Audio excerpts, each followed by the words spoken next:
first in a series of programs we're calling Stories of Old Lubeck. I've only lived here for 15 years, so I don't have a lot of old stories. And working in the library, I'm so fortunate because I like to eavesdrop. And so we frequently have folks coming in who run into one another and start talking and sharing stories. And it just piques my interest. So we have some special guests today to share some of their memories of North Lubeck. Donnell, Wendell Small, and one of them decided to bring along a big part of his family as well as reinforcements. So we also have Lynn and Lynn Hatch, and I'm sure you all know these folks here. History is transmitted in many ways. We read books, we read newspapers, we hear on the radio, we watch TV.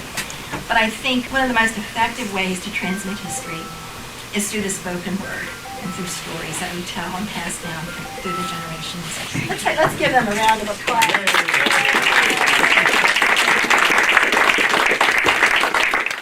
Anybody here nervous? There's a lot of history, and it goes back 6 generations.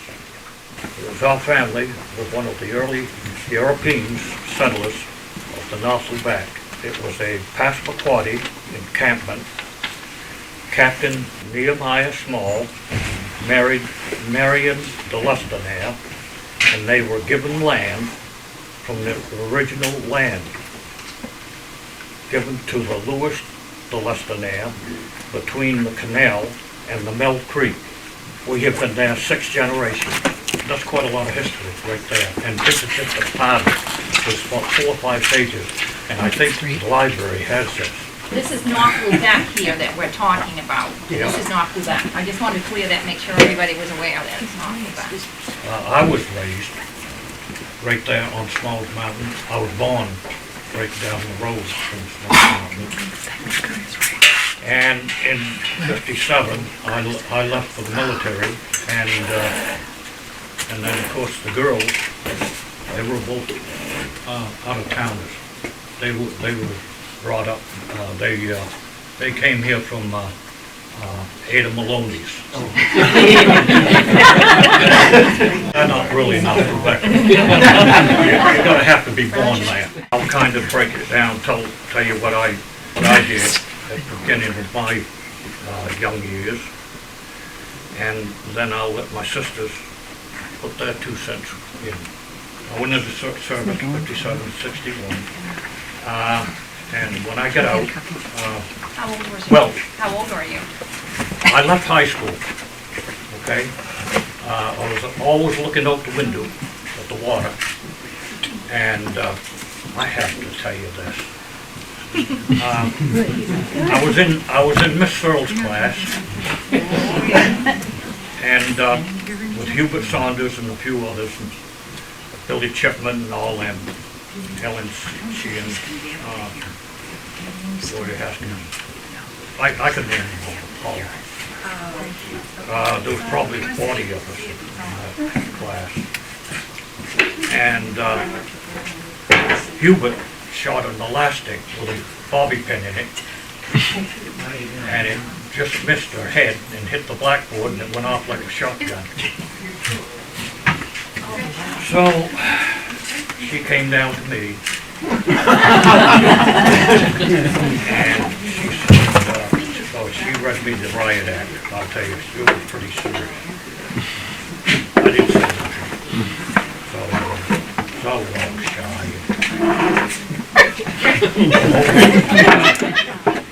She sent me to the principal. God love him. You know him? Yeah. He didn't give me he didn't give me a break at all. He sent me home for a week or 2. I wasn't home a couple of days, and I said to my parents, I said, Dad, can you give me a ride down to South Lubeck? What for? I said, I want to go down and enlist in the Coast Guard. So he took me down one day. So he sent me to Jersey, New Jersey. But how old were you when you enlisted? I was 16.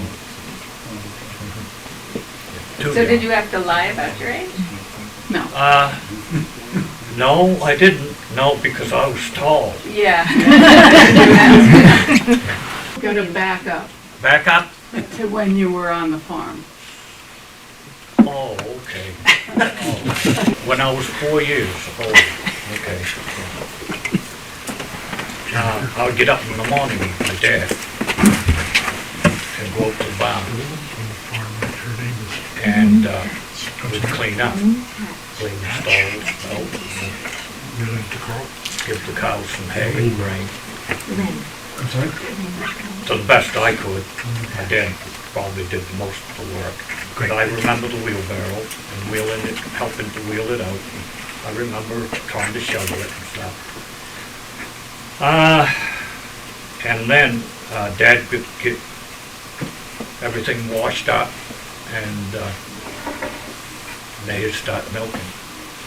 So I'd stand right in back of him and he'd squirt the milk right into my mouth. So that's one little thing that stands out in my mind. You don't forget that. And of course we had a lot of cows and a lot of pigs, chickens. We had everything. And we lived off the land.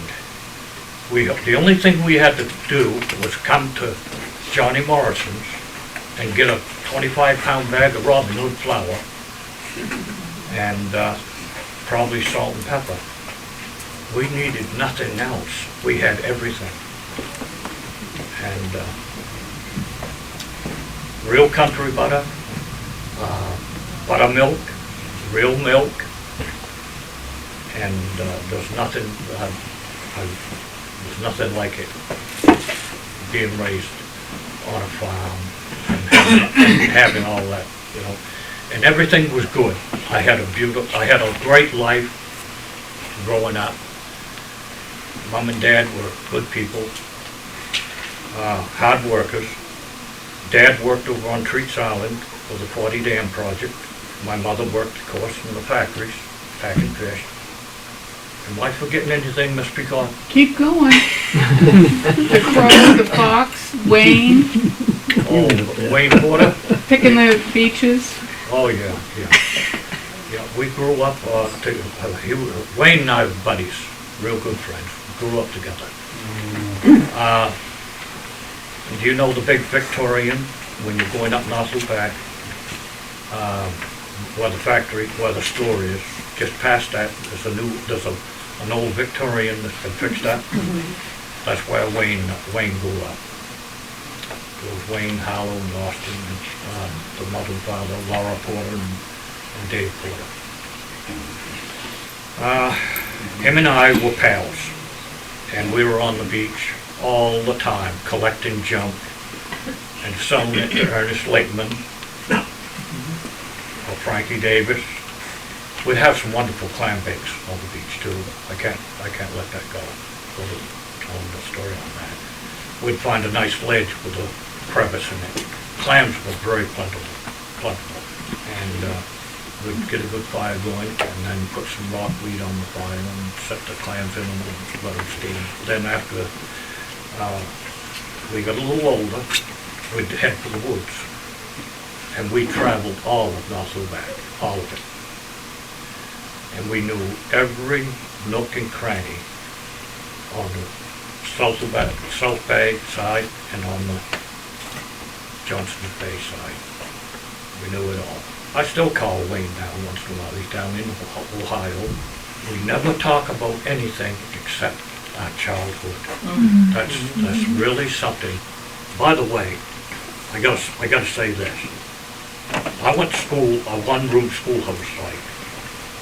First, second, third, and fourth was downstairs. Fifth, sixth, seventh, and eighth, I guess, was upstairs. There was 2 floors.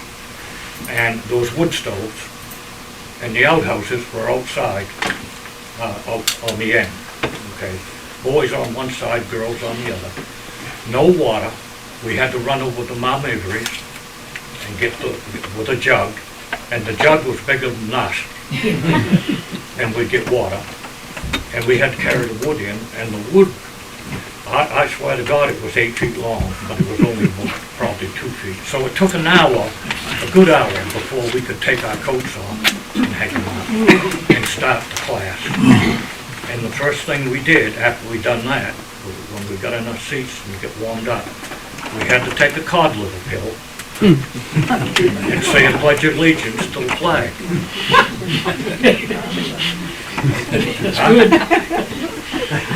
The whole class took a cod liver pill? And the seat that I sat in was the same seat that my dad sat in.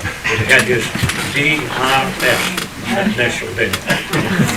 The school was in Quebec, right? Yes, next to where Charlie Holmes. Yeah, the one out by Dickies where my mother used to skate across and move back across to go to school when she was growing up. In 57. Right then, I was down in Maryland, volleyball. I was watching the television, and it mentioned about a fire in northern Maine, eastern Maine, and it showed the planes flying over, and it said Lubec. So I said to the boys, I said, hey, that's my town. That's where I'm from. How many people here remember that fire? Because that's one of the things that I hear people talk about sometimes. Donnie, did you have some memories of the fire? Would you like to share those Well, with that's what I was Wendell? in here last, couple of weeks ago, I was talking with you, you asked me about the fire in North Quebec. Well, I fought and helped fight that fire in North Quebec in 57. So I think I was in the 7th grade at the time. And that, I think that fire started over in Crow's Neck, over by Joe Anderson's place, in Gully Lake, Anderson's Lake. And his house burned that night that fire started. He pretty near lost his mother. She was an invalid and dead. He just got her out. And that fire came across through from Crow Neck through the Straight Bay, and about where the Doherty Road is there now. Down through there, a big swath down through there. Then crossed Long Island over to North Quebec. And North Quebec was probably the hardest hit with that fire. And they had every fire department in the county down here. What time of the year was it? It was in the spring. May. School was still going. Yeah. Because we got school, the kids was big enough to go fight it, they let us go. And I can remember I had my school clothes on. And I got home 3 days later, and I had a pair of khaki pants on, and I took them off. When I did, they just stood right there. Black and salt water. So my mother wasn't too happy with that. But the Coast Guard had a big pumper down there, and they brought that up and put it down on Globe Cove, down the pier. And they started pumping water over there in that area there, because the fire was coming down across there. And there was an old store, I don't think it's there now, right across the Globe Cove Road. And they turned that pump on, there was one fellow on the end of the hose.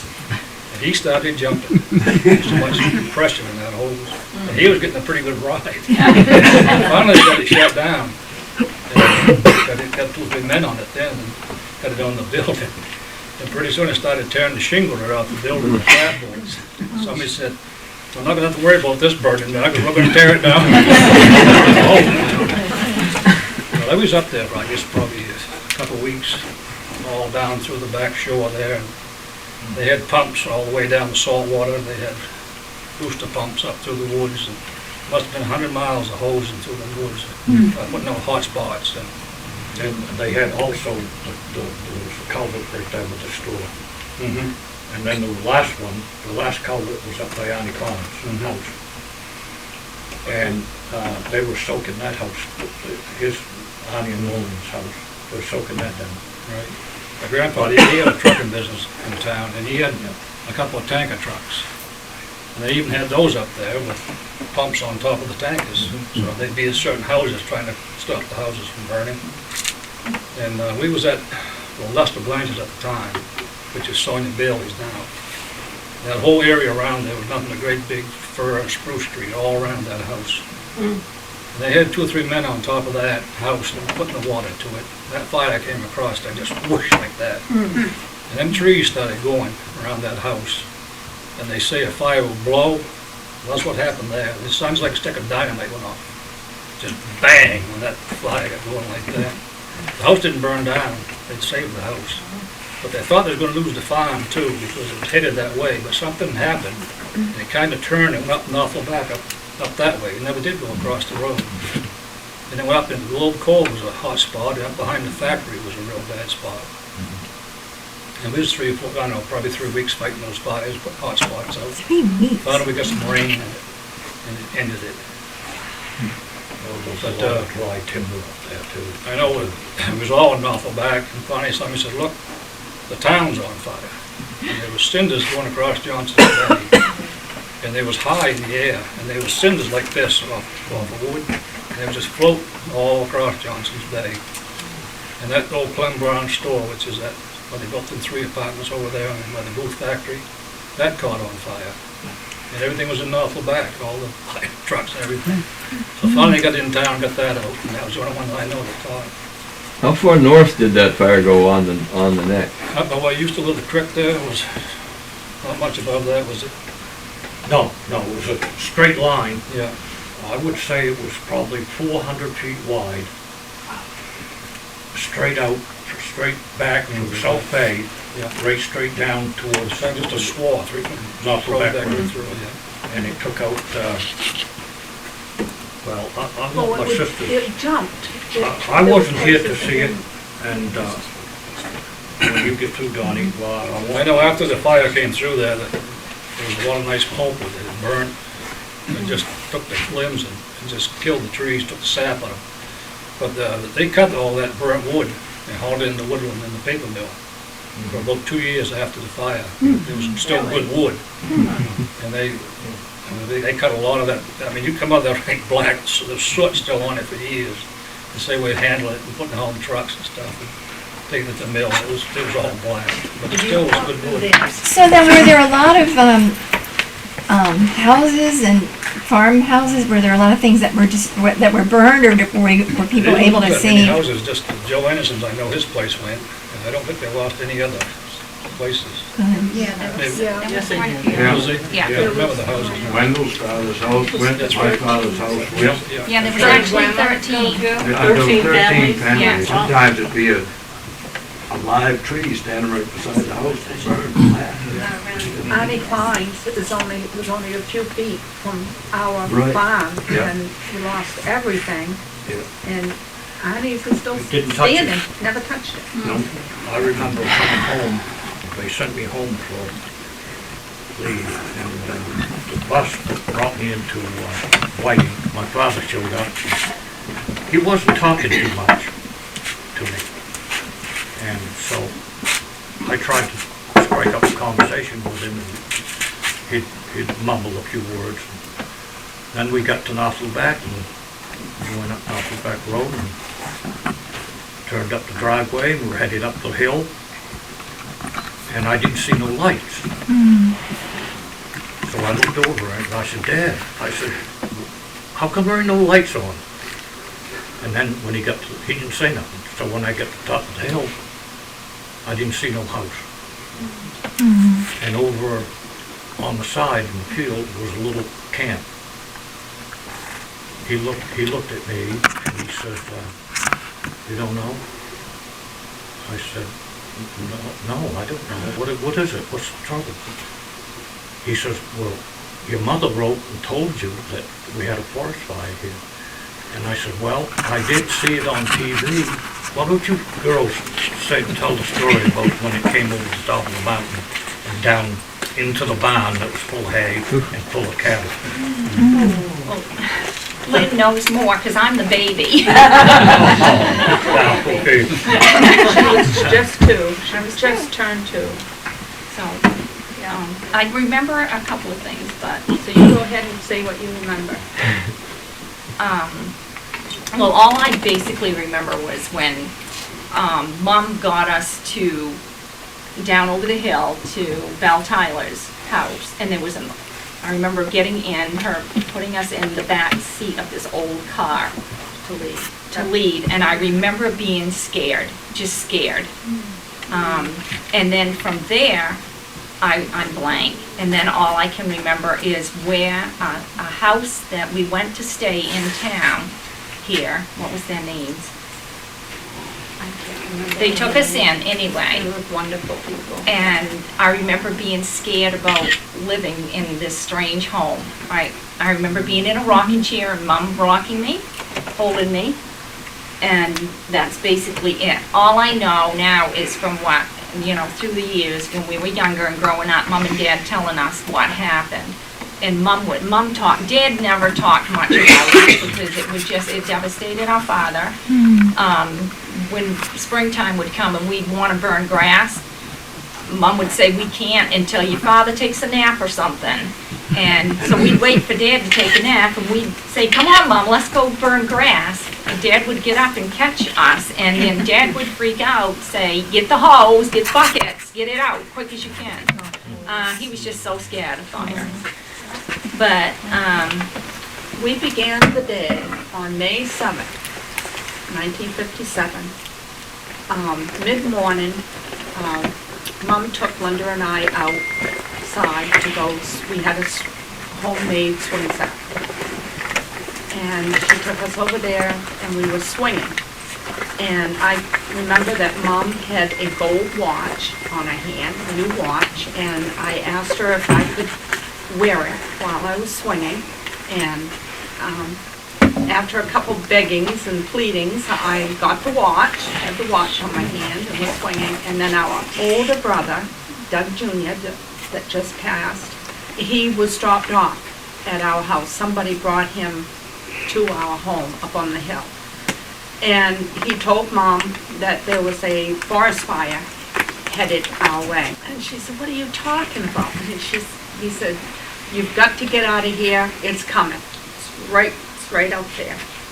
And Mom, he didn't let Mom go in the house for anything. She grabbed us, and by the time that they did some talking about a cedar chest, and that he would get the cattle out, that he'd get everything out of the barn. And she had Linda in her arms, and she had a hold of me, dragging me, because she was going quickly, and she stopped and looked back, and he yelled to her not to come back, to get going, to get us down to the water, because down below the hill was Mill Creek, and we could get in the water. So that's what Mom was going to do with us. We got there, and it was high tide, so she couldn't take us in. I noticed that Belle's house had started, the corner of it was on fire, and I yelled to Mom, and so she put Linda down, and she said, you stay here, which was me, and she told Linda to stay right there in that spot. And Mom went to the corner of that house to put the fire out. Mom had long black hair, and her hair caught on fire. And then she was pounding at her hair to get her hair out. And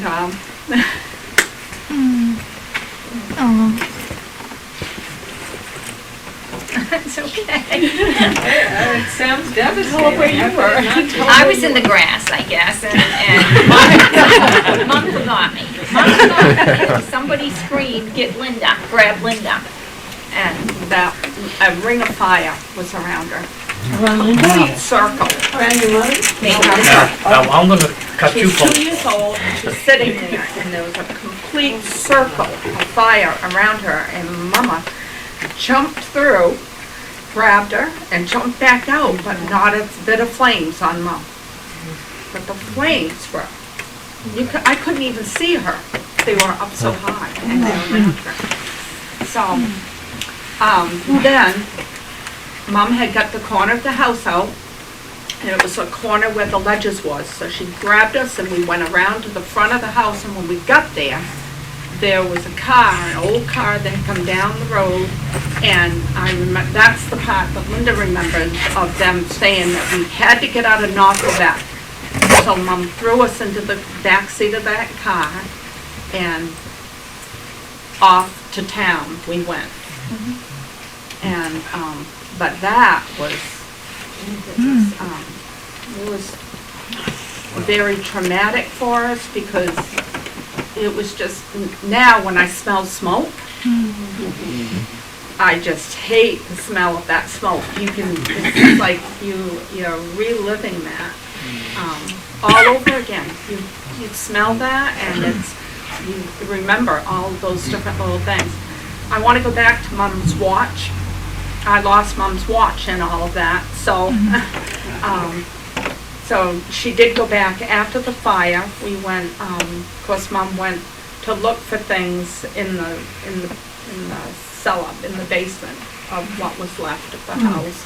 And Excuse me over for by the interrupting swing you, set to but look you to see missed for the watch. the main story. What, yeah? When that fire came up over that hill, where was Roy? Roy was up there trying to get things out of the house. He was and bringing the cattle out, Yeah, he and did. every time he'd bring one out, They'd run back one in. would run back in. And our dad was over on Treats Island, as he had said earlier, working. And I think that's probably what really traumatized our dad, was because That's right. he could hear the cattle blatting on that island. He could Yeah, hear his they could cattle, hear and them we were the screaming. only ones cattle that had a moving farm. back. We were the only ones that lost a farm and animals, and they had, Mom and Dad had everything. They raised ducks and chickens and the pigs and everything, and every animal was lost. And what was was Roy in here during that? Roy, Was the man who was No, taking he the- wasn't. I can't understand. Like I said, I was in the service, but I wasn't there. But I He'd heard, been in the I heard the service and stories come home. of what my mother said.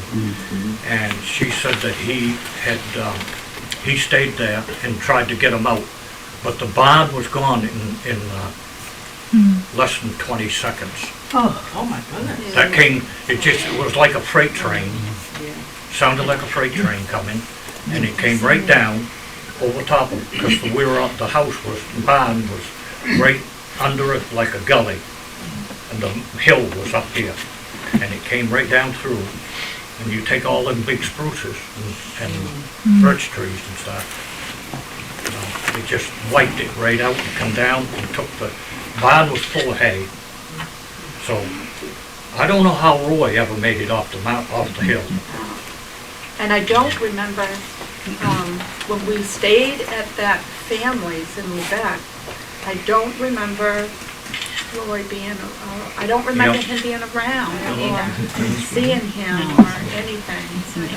It was a horrible, horrible fire, so.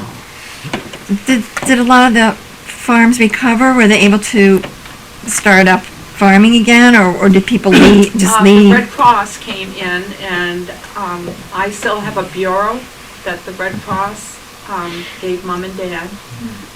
That gave them, a few things, and so much money for materials to start the new home. And Dad started, he put his whole being into rebuilding another home for us. And he came home and worked every day helping to rebuild As much as I that. could. So that happened on May 7th, and we actually was in there. It wasn't all finished, of course, but we were in there for Christmas. Dad had it closed in, and we were able to have that next Christmas. We were in there. Half of the house couldn't be used at all, because wasn't finished, so we actually had our bed it was actually in the living room that our bed was in for Christmas. But we had a roof over our head, and that was wonderful, and we were blessed to be able to have that. Is that your home now, or? No. It was sold just a few years ago when Mom just couldn't do the upkeep with it and everything. What's the rest of the story about the watch? Oh, you never finished the story about the watch? What happened? Watch, we went back, after the fire, I don't know, how many days, it might have been even a month later, but I remember going with Mom and looking all around where the swing set used to be, and she just searched the ground because that was a brand new watch, and she wanted that watch. We never did find it, so it's probably there, or a little nugget of something there somewhere. I do have another story that I want to tell a little bit. It's on a happy note. It was during the summer when Dad and Wendell were building on the house, and there was an older gentleman way up north of Quebec that lived with Dallas Hood. Do you remember his name? Anyway, he lived with Dallas Hood and Nancy. He came down and asked Mom if he could take us to the store, to the grocery store or whatever. And in Lawrence's, there was a big candy counter. Penny candy. Penny candy. And I did not like candy or gum. The only thing that I liked was chocolate kisses. And you could get, for 1 penny, you could get 5 kisses. 1 penny. So I came home after spending a couple pennies with a little paper bag. I remember walking back up home with that, and he held us, one on one side and one on the other. And Linda had a sweet tooth, like crazy. So she loved those little trips down there to the candy store. Bazooka.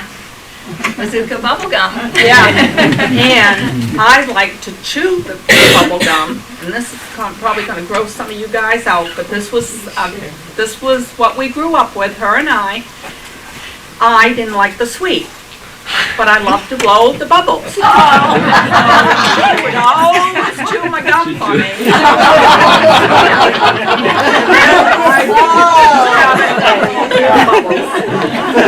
Sisterly love. Sisterly love. And you kept it on the bedpost too, right? That's right. Yeah. So we had, even though the fire was a horrible thing for us to go through, we survived it and rebuilt, and I have one really neat story that I can tell you that would include Bessie. Bessie loved, we all played together, and Linda and I had, like he said, we knew North Quebec, we knew the woods, we knew that place, like, because we lived out there in the woods. As soon as we were old enough to be able to go out, well, it came up, we were out there, and we'd gone across the Mississippi River. You remember the Mississippi River? And it was a stream that we had concocted with some kind of a little raft. It's a wonder we even made it through it, but we did. We got across that, what we called the Mississippi River, and then we thought that we should make that we should stay there, and that we could make this little hut or whatever, and that it would be a nice place to stay. We were gonna live there. We were gonna live there. So we did that. We had it all, we used brush that we found and sticks and everything, and we made this nice little place to cave, like to go in and to stay. And we look out and it's snowing. And they thought, uh-oh, maybe we ought to go home. So they thought that they better stay there and send this one home to get help. So I went home for help and got my mom, and off we went to get these two that were hibernating in this little thing that we had made. But that was so much fun.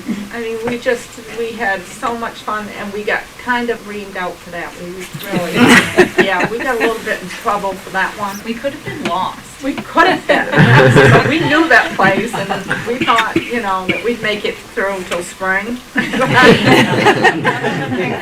Right. A lot, it's about taking the barrels and rolling down the hill and climbing the barrels. Along the back hill where the graveyard is, which we lived in the graveyard, and I lived in the graveyard. We know all those stones.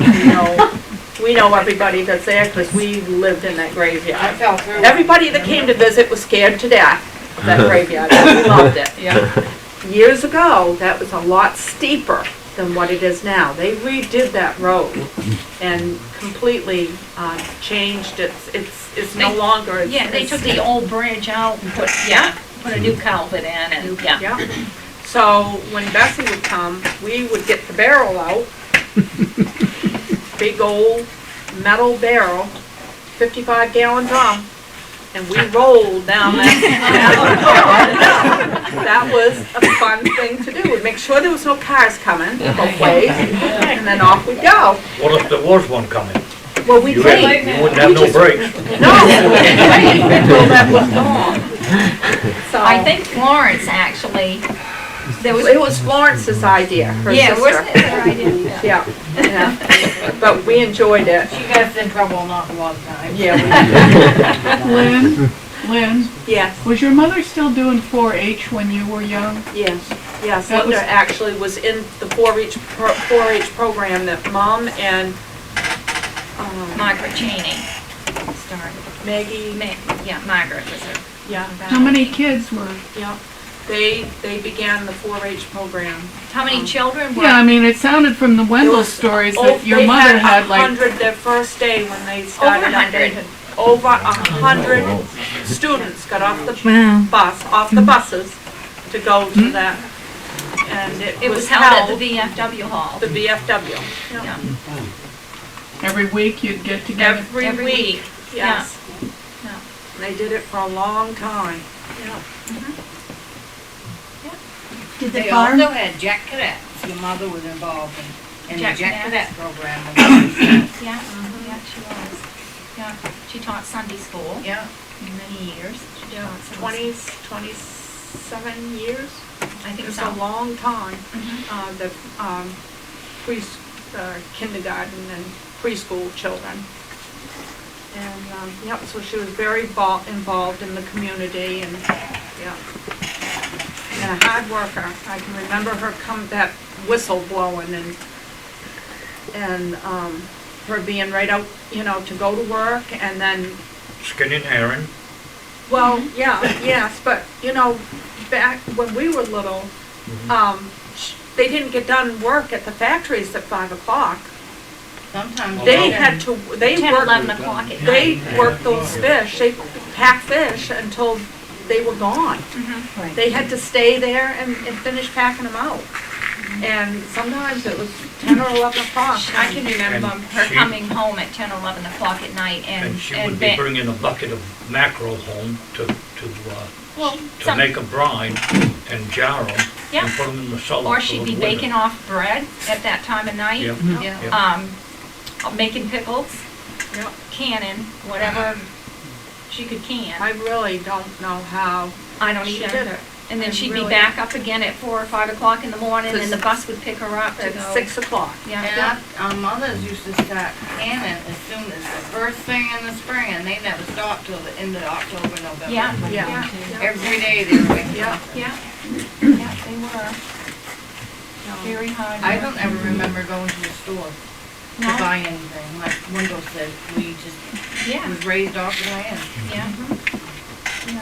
I guess the chicken houses and different places, I guess where, was I heard all- that kids could work, had work then in the summertime when they're out of school. They could Right. go and have employment. When we were young, Elsa Densmore, she had her, The egg house. She always had kittens. And this is Bill Morrow. He was our neighbor for years. That's Bill. Bill Morrow's wife, Violet, stepped into a hornet's nest when we were little. And I remember that poor woman screaming.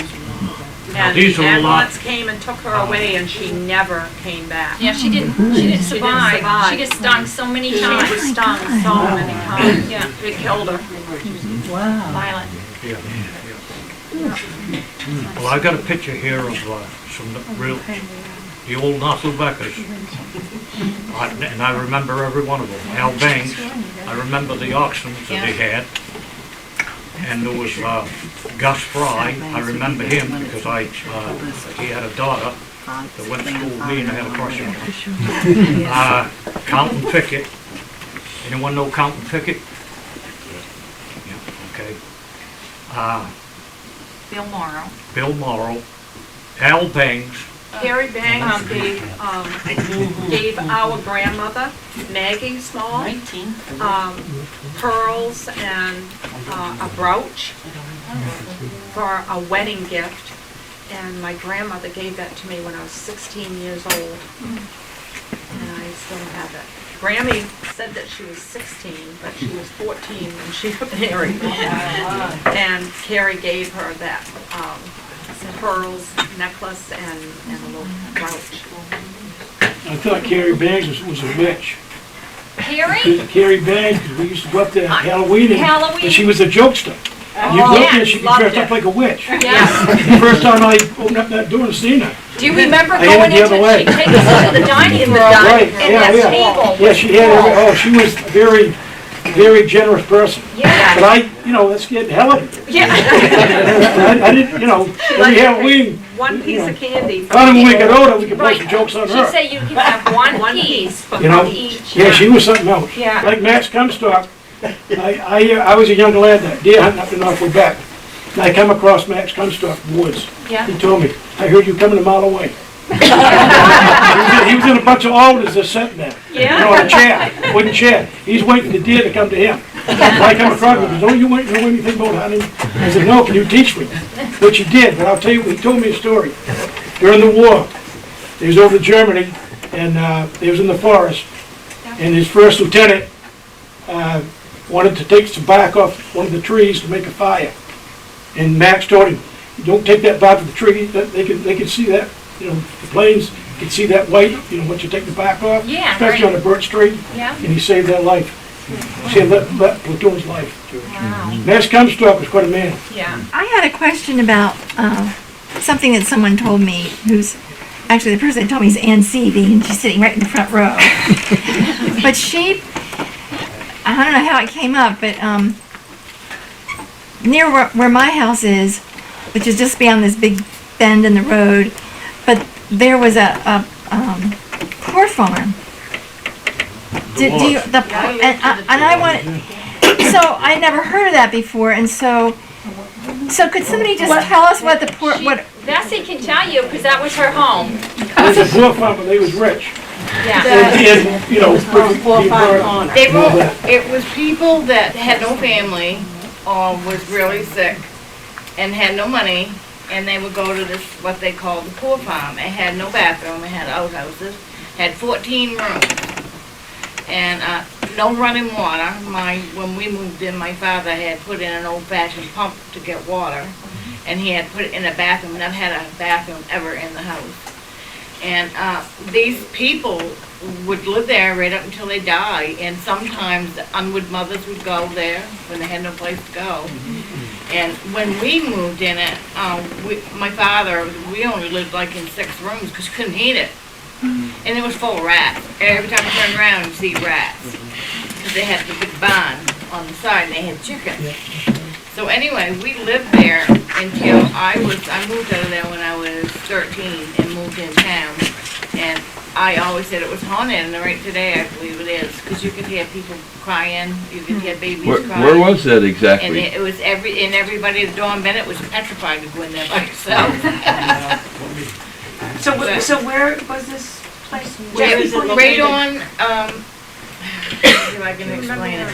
Next to Ollie Blake's Yeah, house? right about, it was just before where we lived in North Quebec. The Lord's house just burnt, and the Lord's house just Yeah. burnt. Yeah, yeah, On the yeah. corner. Yeah. Right on that corner, on the right-hand side, there's like a little driveway there, Yeah. there's a house sitting right there, and I can remember going there with my grandfather. Yeah, we watched it out of our bedroom window, and, because I had got married and moved, of course, that to North Quebec again. And, we watched it, and it brought back a lot of memories, and it was very special too, because that night, my mother and father spent the night with us for Christmas. So, they got to watch it, and, they cried, because, it brought back a lot of memories to them. But like Lynn said, they worked hard, the people back then. You think you work hard now? Well, I'm telling you, the people back then never stopped. My mother went from going to the fish factory at 6 o'clock in the morning, getting home at 10 o'clock at night, not even eating, going out to the skinning shed, skinning the herring. They used to have their own skinning sheds, and they used to bring them the fish.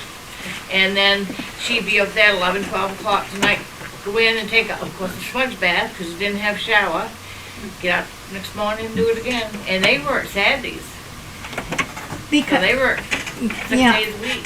I just, anyway, I was kind of wondering about the poor farm, and, because Ann was saying that, the people would go there and take food there. Yeah, for we people. they My would. grandfather had a big garden, Paul Morrison, Yeah, and he harvested the garden all the time, all Yeah. through the season.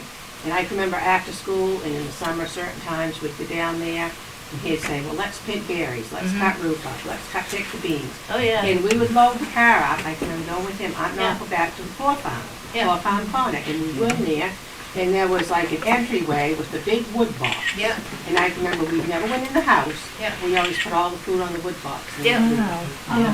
Yeah. And who Yeah. took care of the It's been a long That- time since I heard somebody say Poor Farm Corner. Poor Farm Yeah. Corner. That's what I it's say, called. Grampy, where are we going? He says, well, today we're gonna go to Poor Farm Corner. Get your bucket, let's go up there and pick some beans. You know, we were going to school and a lot of the kids used to tease us when we was crying because they said we were poor, you know, and all that stuff because of the poor farm. You know, and that's the reason we lived there, because we were so poor. Well, we was probably poor anyway, but it still, you know, hurt your feelings. So how many families lived there? It wasn't families. No, it was just like people, one person. When we lived there, of course, it was our family, and then that house had 2 kitchens, 2 different kitchens, and in the hallway, they had these great big old-fashioned doors that would open, and in the back where you go, there'd be the lilacs and pears growing on the trees, cherries growing on the trees, and we spent time on the ledge, you remember playing? And it was a beautiful old home. Had all the old ceilings and it was really pretty. Yeah, see, I can remember going, I'm trying to visualize what it would look like, you know, being little, but I remember going in through the door, and then I can remember, wasn't there to your right, like a winding, those old-fashioned Yeah, it went stairway? upstairs, yeah. Okay. You opened the door, Yeah, and there was a pantry, and then open the door, you could go up that way. Up that way, there was 3 bedrooms, and you could go right through to the other part of the house. but we were never allowed up there. or No, something, no, because of the whole, it was not safe, some of the Oh, rooms were not okay. safe, so Daddy didn't want us up there. The Okay. front part the part where we used was, but if you went in the other spot. And remember the old chairs that we used to play with? You thought we were kings, they were velvet Yes. and wood. Yes. Oh, that's funny. Getting back, I was just thinking to the fire, and all the animals that were dead, all the cattle that were in the sun, baking and stuff, and dead, being right there, smelling it all the time. There was a man, a friend of his, Bob Olson, that came up with a bulldozer and spent a day, 2 days, digging a big hole and burying all the cattle. And a matter of fact, Bob Olson was the one that hauled the camp from somewhere, not the back, on a trailer with the big tractor or something, and brought it up there and set it up for them to get the power in. Is that your father? Bob was my uncle. Your uncle? Oh, okay. That's my mother's brother. Oh, okay. Yes, Yeah. yeah, that's right. Good My man. mother and father introduced their mother and father. They were going to the dances, and my mother introduced Phyllis to Doug. And they got married, and I remember Mom telling me that now. I had forgotten about it, but yeah. Mom, the story that I heard was that, your father needed a housekeeper. yeah. And Daddy went to Dennisville. Mom was from Dennisville. She was a grant from Dennisville. And they went to Dennisville to actually get her to come down to Lubec to be the housekeeper. She watched us while they Yeah. worked and everything. Yeah, yeah. So Donnie, I know you're not a North Lubec boy, but you were in here the other day telling stories about town and about Crow's Neck. Yeah, well, yeah. Yeah, that was before Ada Maloney's. I was up there at the fire, then I worked up there for Blanche Brothers. They had the dairy farm there and the milk route in town. And I worked with Julian Blanche. I was 13. And, there was hayfields everywhere in North Lubec, and houses there now. But anyway, I was in one hayfield one day, and somebody says, Julian's got death snakes. So I come across this gun a snake. I grabbed it, wrapped around my arm. He says, hey, Julian, I got something for you. I started with it. He started the truck. He jumped in the truck and locked the doors. Come on, I'll get this snake. And he said, you get out of here with that. You get out of here. And I said, well, you probably ought to have a raise, hadn't we? 50 cents an hour then, which is real good money, you know. So he said, I'll give you 10 cents an hour. I said, that's fine. So I took the snake out, put it aside. So we come Saturday, payday noontime, I got my 60 cents an hour. Robbie's family had the big farm, and the blacksmith shop is still standing today. It's still there. It's really amazing. And I was telling Robbie, I said, that should be put on the historical list because you don't see them anymore. My grandfather's great-grandfather's probably one of McWendell's folks, one of the original settlers up in North Lubec, cases up in the real years. Yeah. There's about 6 or 7 of us, the original from North Lubec. You remember Roger, right? Roger's. I sure do. Yeah, this is the oldest boy. Up in the race about- I wanted to stop and see you, because I haven't seen you since you were knee-high to a grasshopper. So I told Marge one day going up through, someone was with me that knew that you were here and that you were gonna start bringing some donkeys or something in. You want me to tell you some stories about your great-grandfather? Between you and Johnny. I've been away, I'm like you. I went to service right after I graduated high school. 24 years of service, and I stayed in federal service. And then I just moved back. Oh, nice. Congratulations. Yay. I'm glad to see you again. The only thing, you're just a little bit different. A little white hair now. When you were growing up and you were talking about all these fruit trees and stuff, did you ever know that you were poor? Did you ever think you were poor? No. Did you ever want for... The only thing I ever can remember wanting, Linda had a baby Thumbelina. That was Lynn's. And I probably loved played it. with it all the time. I loved it, and when I went up, Lynn would let me hold it. Well, my mother never liked them, because it used to bother her, because it used to move all over. yeah. It was the first dolls that ever moved. So I cried and cried and cried for Thumbelina. In a year, I get Thumbelina. Next Christmas, under the tree, Mama said, Santa Claus came last night. I said, he did? Daddy said, yeah, go look at your socks. He had it full of coal and rotten potatoes. He said,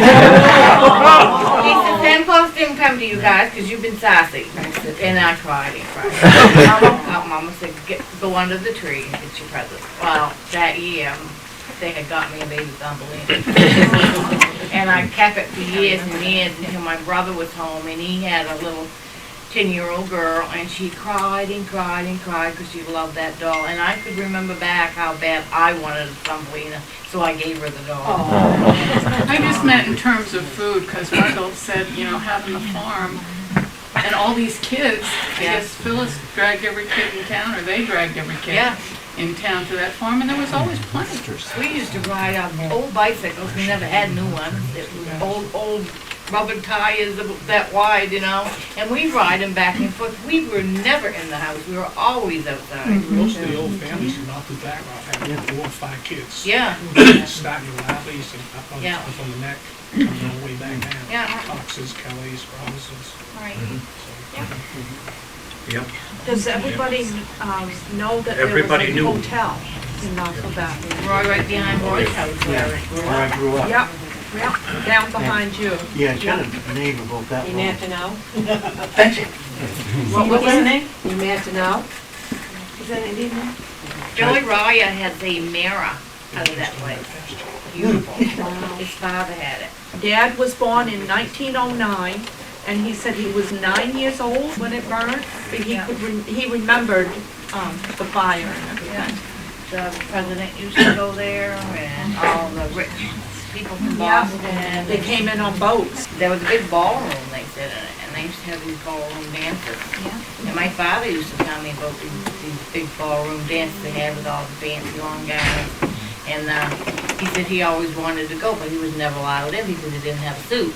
He said it was a beautiful place. It was huge. Can we locate that? Where exactly was it? How many rooms did that place have? Who owned it? Who ran it? YMCA. YMCA. Out of Boston. Who were staying there? I mean, People were from they? Boston would Yeah, come came in the down steamship. and Yeah. vacations Okay. and meetings. Of course, President Roosevelt, they built that place on the island. And I can remember Mom telling me about them coming down in these fancy cars, and then of course, back then there wasn't a bridge, and they'd have to go on a ferry. One time the ferry was broke down, so Roosevelt got in the rowboat, and they rowed them across to Gamma Bell. Well, the hotel had a dock as well. Yeah. Oh, okay. Bigger boats. Doesn't North Lubec have the distinction of being the center of development long before Lubec ever was anything? Right. Seward's Neck. Yeah, that predated Lubec by 50 years, maybe more than that. They always told the story about this Kelly had a fish market across the street, and I guess he made a little bit of home brew. And Dirty was a police officer here, and they said every night he'd make his rounds at midnight, and he'd stop into Kelly's place and go in the back and have 2 home brews, then he'd go home. That was the story he was telling about that. So he was a police officer, so I guess getting caught wasn't too on the agenda, you know. Some of them would make the home brew and put it behind the stove, and of course, after it got so hot, it blows off pretty hard. You mentioned the dances. Where were they? The dances? Your parents met at a dance or? Mom used to go to the dances. It'd be Robinson Yeah, there was a big building there, they used to go on to the the right-hand dances there, side. yeah. and- Yeah, And it's still sometimes they standing. would go to Yeah. East Fort, go Yeah. dancing in East Fort. Well, if you brought this up again, I was gonna say something, but I said, no, this is not important, I guess. You just brought it up, where was the dances? I can tell you something, does anyone know Dean Thistlewood? Oh, yeah. My dad. Does anyone know Patrick Swayze?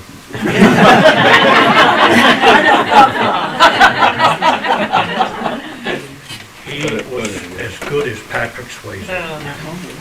He was very soft, very quick on his feet. He could jump over Oh. a broomstick and jump He backwards. could put his feet right up over the top of his head. That's Bessie's father. And he held the rhythm, he held the beat. Not one time did he mess up. You know, and he still could dance right up 85 years old. Yes, he did. Still dance. I heard him dancing down the factory at Booth's. Yeah. They dances in the factory? No, he did. He worked there and he Oh, danced sure, down I there and imagine. entertained for everybody. Oh. They had the break. Yeah. I can remember. He taught me how to dance. Yeah, he could.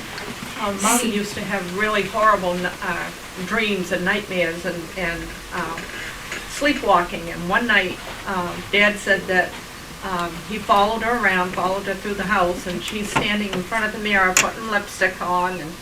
And he woke her up and he said, Phyllis, he said, what are you doing? And she says, well, I'm getting ready for the dance. And he said, well, you better put some shoes on then.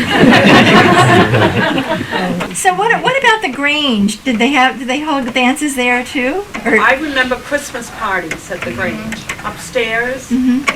We always went for, Santa was always there, and we had big, huge Christmas parties, lots of kids and lots They did of, hold dances remember there those. too. Yes, my grandfather played the violin and he went out there and Yeah, played all the music, dances. yeah. At the Grange? Yeah. Yeah.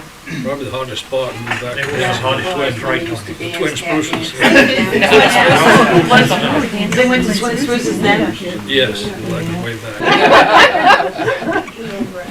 Sid Cappy Fish had the best hot dogs in town, and he'd go over Saturday night and he'd fire the grill up, and the cats would get off it, and he'd kind of brush her off. And fill up full of hot dogs. And he'd keep the wood stove going while you're there at the dances. Earl the neighbor's Cox stayed in the Big Victoria, where Lars's stayed at, right next to Pauline Bailey. The river was red back then, and it's got a big barn out back. A lot of the young girls and young guys, all of us, Earl and Avis, were fixing upstairs with lights and stuff. And we could go up there when we wanted to and dance and have music. This was in the late 30s and early 50s. When I was growing up, I can remember the parking meters downtown. Yeah. There were stores, there was a booming business down here. I lived up over Peacocks until I was 6 years old. And I can remember as kids riding my tricycle down the sidewalk and they'd be putting the money in the parking meter. That was a big thing to turn that crank. Yeah. I can remember my mother used to give me a quarter. We'd go to the movies, it's a movie theater was right down there. That's right. And we'd go to movies, go see the movie, and a bag of popcorn, you'd have 3 cents left over. Yep. And we'd always stop on Frank Demo's store on the corner of Washington and Main with penny candy. And they had these little bags like this. You could get a whole bag of candy for 3 cents. You know? We get in the movie hall, we get Raising the Devil. All of a sudden, the lights would come on and she come down. If you kids don't shut up, I'm gonna shut this film right off. Play it down about 5 minutes. He was getting that in her. His bicycle shop. Yeah. Went down to Fred's and rent a bicycle all day for 5 cents. Yeah. That's over the bicycle shop is when my mother was born. We had all the bicycles and had all the cars. And we were the best. They had more antiques than that, big bicycles, the big wood front wheel there. Really? Yeah, the whole house was full. Muskets, and, you know, can't even imagine that he had it. We went down and buy 22 shells, and you get a handful for 5 cents. In a box. He was also got the biggest hand. All you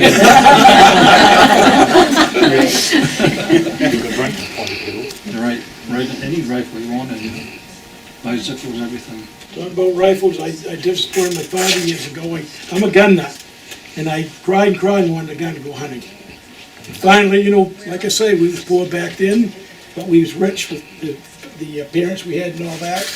I didn't think I was poor, but anyway, I kept trying. I wanted this gun. My father finally got a revelation down in Western Auto, boat action 12 gauge. Yeah. He said, "Okay, me and you can hunt together." He put the gun out and he said, "This me and you don't go anywhere with that gun alone." Well, I waited till we went to work, and I took the gun. I get down to the beach, there's some ducks over there, and I slipped and fell, and the gun barrel broke that much mud in it. I pulled it anyway. They put me back, just like that, imprint. And I get up and I look down the barrel and it was just like this. I said, "Oh man." So I went back and I put the gun back up. And I was very quiet. My father come in. "Have you looked at the gun lately?" I said, "No, I ain't." I don't even want to go hunting no more. It was just, he grabbed that gun off there and looked at it. He couldn't believe it. He said, "What happened to it?" Tell him the truth, I told him. Come with me. He went down the cellar, got a hacksaw, cut it, barrel about that big. "There's your gun. Go hunt it." That was it. That was it for guns, and never brought me another gun. I don't blame you. Well, I just lived down on South Street. So my mother, she'd always send me to the store. When I was 5 or 6 years old, Johnny's store, you know. Well, Eddie was getting, right old, he was in his 90s, and he was getting a little bit senile, you know. So how things stick with you when you're a kid, you know. So I went in one day, and Eddie was there all by himself. So I'm walking around with Johnny, he's all around, and I said to Eddie, I said, "Is Johnny here?" So he looked at me and looked all funny, and I was kind of scared, you know. So he goes over this ice cream machine, there's 4 doors on top. He opens the door up and sticks his head right down that ice cream machine and hollers, "Johnny, get up here, somebody wants to see you." Slammed the door like that. Out that door. I said, "I'm not going to the store anymore."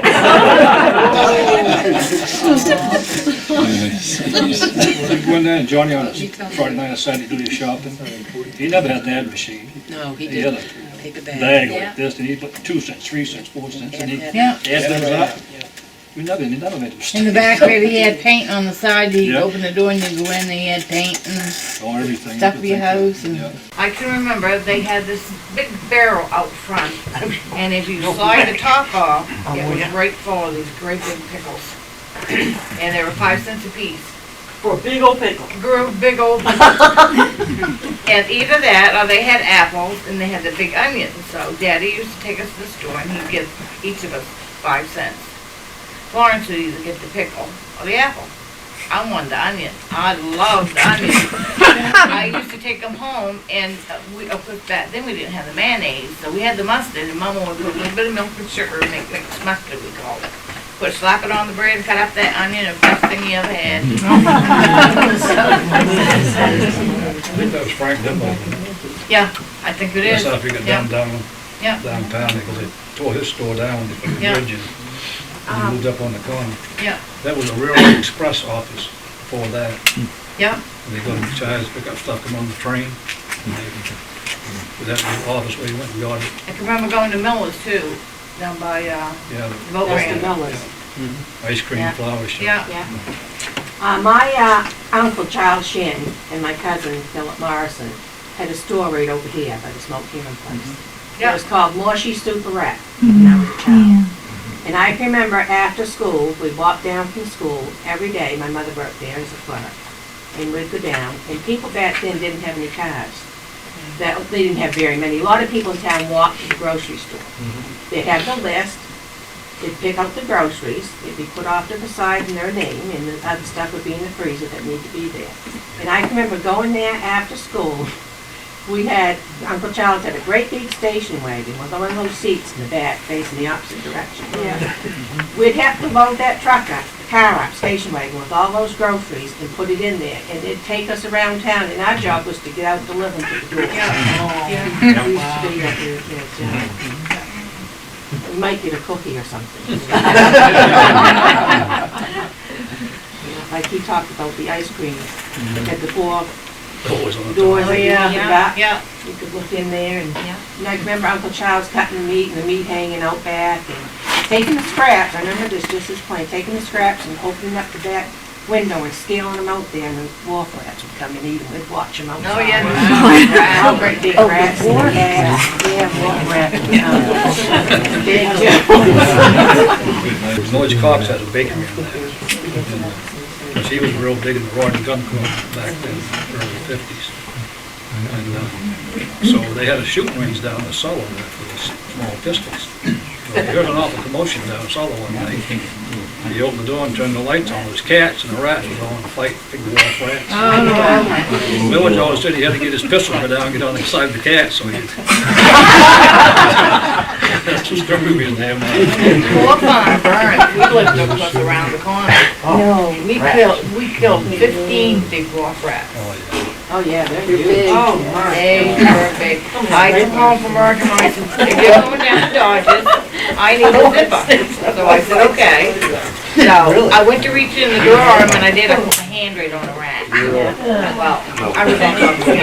Roy said, what is wrong with you? Are you going crazy, whatever? I said, Roy, there's a rat in there.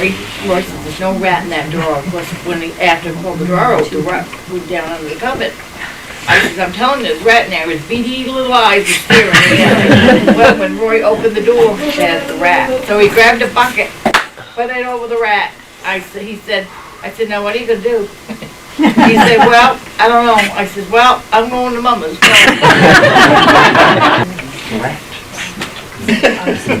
But see, there used to be in the barn, they used to have a lot of chickens and turkeys and hens and that's, I think that's where the rats come from.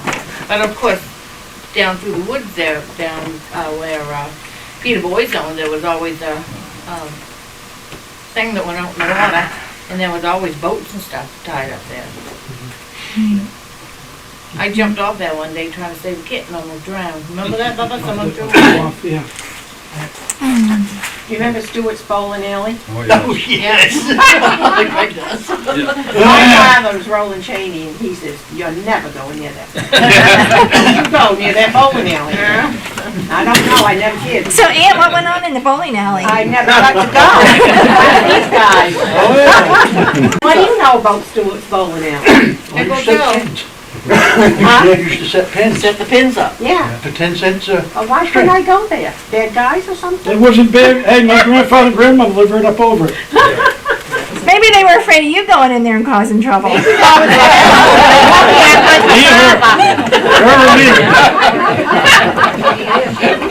Something must have happened there because Greg would never let me go bowling. See, there's a secret. I like bowling, I just like to go to the, Did you go to Rexall on the corner? oh, yeah. Yeah. So I used to get 10 cents a string over, but wasn't supposed to go there. My father was afraid of coarse language, like that would be the only place. Well, anyway, I was standing there watching the game of pool one night, and David McCurdy was breaking, that cue ball came right off and smacked me in the ear. I went home with a shiner, so I had to fess up where I got. It was better to say I was at the pool hall than if I was in a fight. When I was a teenager, they had a curfew, and when that home went off, you would better Oh, be off yeah. the street Oh, yeah. in your own home, or they'd pick you up and take you there. Yeah. What time was the curfew? 9 o'clock. 9 o'clock. Didn't matter whether you was 19 or whatever, you was a kid. Yeah. None of us really had much, but we used to have a lot of fun, and we never destroyed people's property. You know, it's like some of the kids do now, you know, and like I said, we were never inside, we entertained ourselves We outside. made our own fun. I don't know how many camps we built when I was growing up, and on Poor Farm, one time I took my kids down too to show everything, and of course it had grown up so much. And over by one of the ledges, we had built a brush house, and that's still there. Just some of the pieces of the branches you can see they're still there. And down when we built a tree house, the old boards are still on the tree. I think the Historical Society and the Maine Historical Society has this project called the Poor Farm Project. And if you go on the internet, there were poor farms in different, like in Lewiston there was one, and they were all over the state. So I just wonder if they were run by the state. I think it was a community Really sure. project. Yeah. And It of was course, a beautiful place, and back then, like I said, there was no bushes. You could see way across to Lubec. It was gorgeous. And we had, I mean, my father had big gardens and there's apple orchards there, so. yeah. I grew up in the other North Lubec. The other North Lubec? Yes, further up. The original Kelly. You guys remember Island Wilson? No, I don't remember. He it. had quite a reputation. Who did? I was kidding, And the saying was, I don't know, George Washington, father of the country, well, Eileen Walston's father of town. And that literally. Well, where Ali lived, Roy's grandfather lived there, Yeah, where you were at, and had a big farm. Up north of that.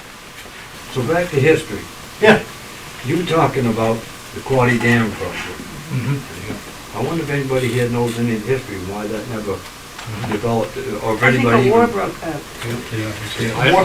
I don't know Yeah. if they've done any research on it or anything. Well, All I know is what my dad told me when him and Mont and Trido worked together. yeah, it's one of those things, I think it was a political... I do too. I read that Roosevelt Goes off and way. the governor had a falling High out. Power, so I didn't know if you knew any of the history and wanted to divulge any.